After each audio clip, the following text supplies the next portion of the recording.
So guys, magandang hapon po sa lahat. At syempre, ang ating ngayong pag-uusapan ay tungkol po sa mga shoes ng mga luma na. Either na mga branded, mamahalin, etc. So, balik tayo guys sa brand ng Dr. Martens. Ewan ko sino mga nakaka-relate sa Dr. Martens kasi matagal na yung brand yun. So, ewan ko lang kung meron ka pa kang makikita ngayon sa market na nagbebenta. Pero, ako nakakulik ito nito dahil sa nung nagwo-work pa ako doon sa Saudi Arabia, doon sa Al-Kubar, which is na trabaho ako doon as a company commercial artist as an advertising. Saro Corporation, yan.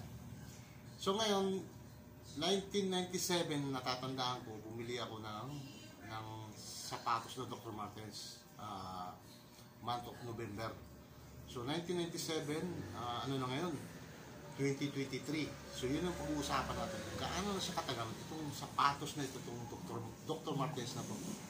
Actually guys, dun lang ito sa sulok-sulok ng kabinet. Hindi ko na siya masyadong sinusuot, no? Kasi pang cold countries kasi ito.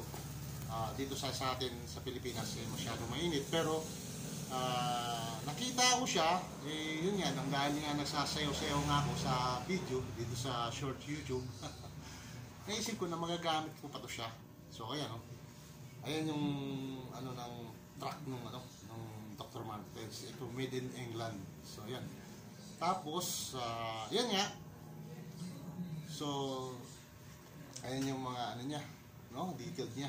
Makikita natin. So ang tagal na nito, 1997 pa, November. Nabili ko siya. So ito pa yung trademark niya, Dr. Martens. Ayan ito. Ayan makikita mo yung shadow niya. So halos hindi na makita.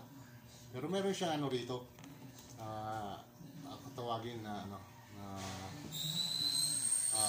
pangalan talaga ng brand talaga, na original talaga siya, So ito, kaya ko to inano sa vlog kasi nga bukod sa durable at saka mamahaling sapatos para sa akin. Imagine, ang daming gustong umarbor itong sapatos na to.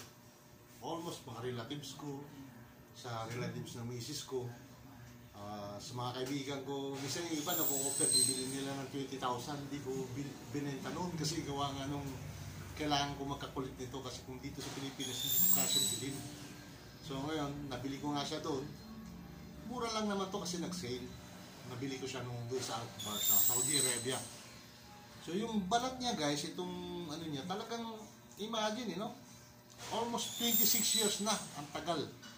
So halos araw-arawin ko nung suotin. Ito yung pinanggagamit kong sapatos doon sa opisina. Almost 5 years ako nagtatrabaho sa abroad, sa Saudi. Ito, hanggang sa dumating ako ng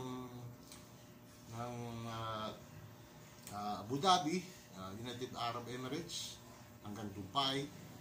Ito, suot ko pa rin ito yung sapatos doon. So, ilang taon sa akin to.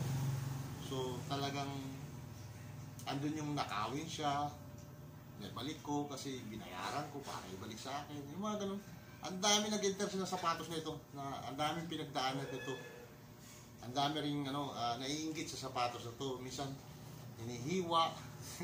Hinihiwa rito. So, yun guys, naalala ko lang kasi yung isa kong Otto, ayun nga yung kapatid ng isa sa mga misis ko na lalaki. So, which is na kusugan na talaga hingin sa akin ito. Hindi ko binigay sa kanya. Ngayon, para hindi masama yung loob niya, binigyan ko siya ng halos kalahati ng presyo na bumili ka nito, baka makabili ka. Tagtaga mo na lang. Bili ka na lang nito doon. Huwag mo manhingin ito. Kasi ito lang talaga yung koleksyon ko na importante na nabili ko sa sarili kong pawis, diskarte, etc.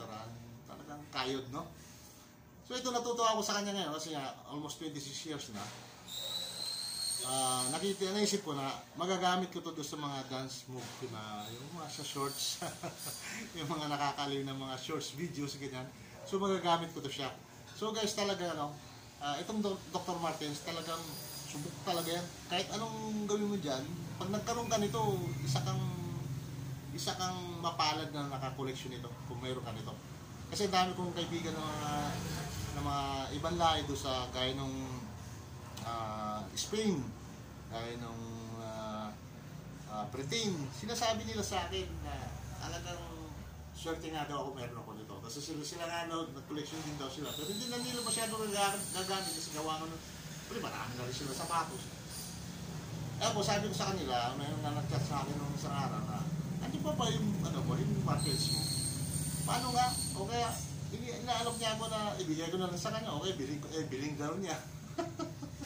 Sabi ko, gano'n ba talaga i-collection to sapatos na to? Ayun, talagang natatawa ako kasi isipin mo tumagal ng 26 years, samantala yung mga sapatos ko, meron tag 10,000 ang mga binibili ko, 5,000, magkano yung presyo, mga branded na sapatos yan. Wala pang 3 taon, 5 taon sa akin, sira na. Samantala ito, halos araw-arawin ko dun sa UAE ako, sa United Arab Emirates, okay, dun sa Saudi Arabia, halos araw-arawin ko suotin to, pero awa ng Diyos talagang hanggang ngayon, ayan pa rin. So talagang ibang klase talaga itong sapatos na ito guys, itong Dr. Martens. Ewan ko kung meron pa kayo makikita nito. So wala pa talaga akong idea dito sa Pilipinas kasi sabi ko, bibili ako pero wala akong makita. So meron sa online pero hindi ako sure kung original ba o ano, no? So yan guys, no? Ang pinangano ko lang dito, ito gumagamit ako ng brush. Tinitira ko ng brush ng ganun yung mga surfaces niya. Tapos pinangdudukot ko sa loob. Kasi ito guys, balat kong ilalim na to. Yan, balat, solid na balat talaga yan. Ewan ko kung balat ng camel o ano ba yun. Tapos ngayon, talagang siya. Yan matibay siya.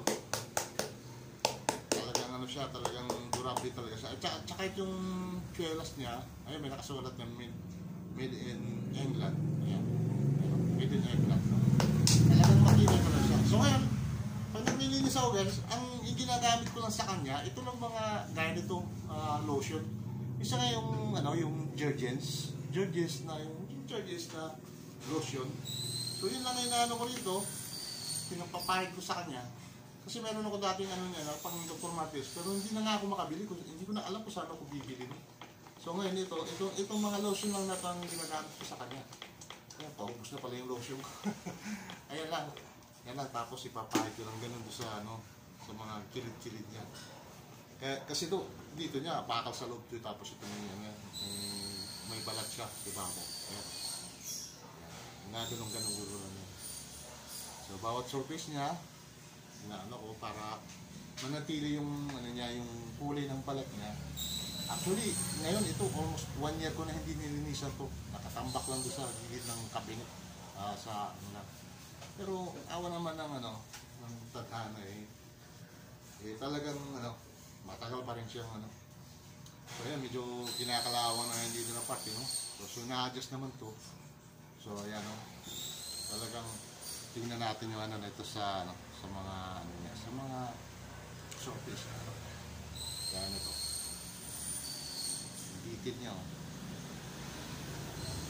So minsan nga may umarbor din sa akin doon sa road trip ako. Sabi ko sa kanya, pasensya na friend kasi wala rin ako pambiling sapatos kung pupon. Sabi ko, hindi pa ako kumikita sa YouTube na todo.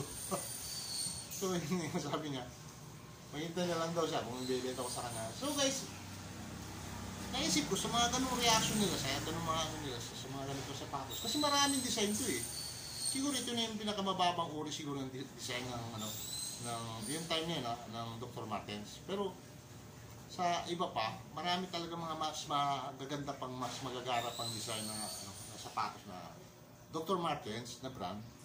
Yung time nung bumili ako noong 1997. So, guys, lupit.